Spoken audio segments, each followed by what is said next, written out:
Today in the area of immuno-oncology, the drugs have not been so effective in colon cancer for most people. 95% of colon cancer of metastatic colon cancer is microsatellite stable, which means they don't have a defect in DNA repair enzymes, the mismatch repair enzyme deficiency.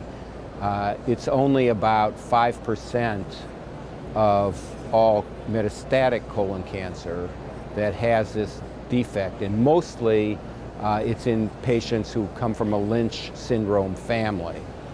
But for those people who do have the deficiency in mismatch repair enzymes, they tend to have a lot of DNA damage, which gives rise to a lot of neoantigens causing immunotherapy response when you give the anti-PD-1 or the anti-CTLA-4 drugs.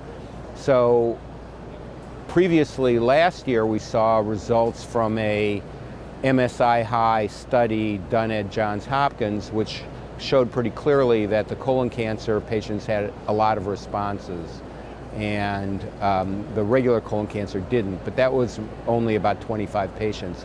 Today we heard about nivolumab in 70 patients with MSI-High colon cancer. That was a BMS study, and the response rate wasn't as high as they saw in Hopkins, but the tumor control rate was still over 50%.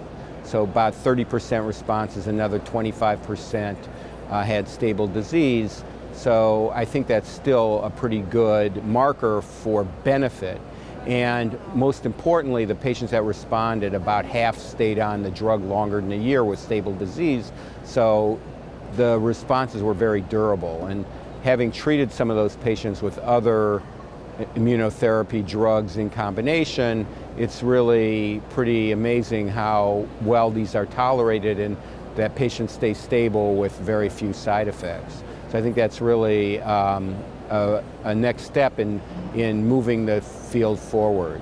And furthermore, when they added the anti-CTLA-4 drug, ipilimumab, then the control rate of response plus stable disease went up to over 80%. So the two drugs together, even though they have more side effects, controlled disease a lot more. And I think our experience at Yale, where we have done a lot of these combinations, especially in melanoma and lung cancer, is that even though people get some of these immune-mediated adverse effects, they're pretty easy to reverse generally with steroids and appropriate treatment. And once in a while, people have bad autoimmunity that can't be controlled that easily, and sometimes they land up with long-term endocrinopathies. But I think for patients who are heavily pretreated with colon cancer and don't have many therapeutic options, it's a pretty good trade-off.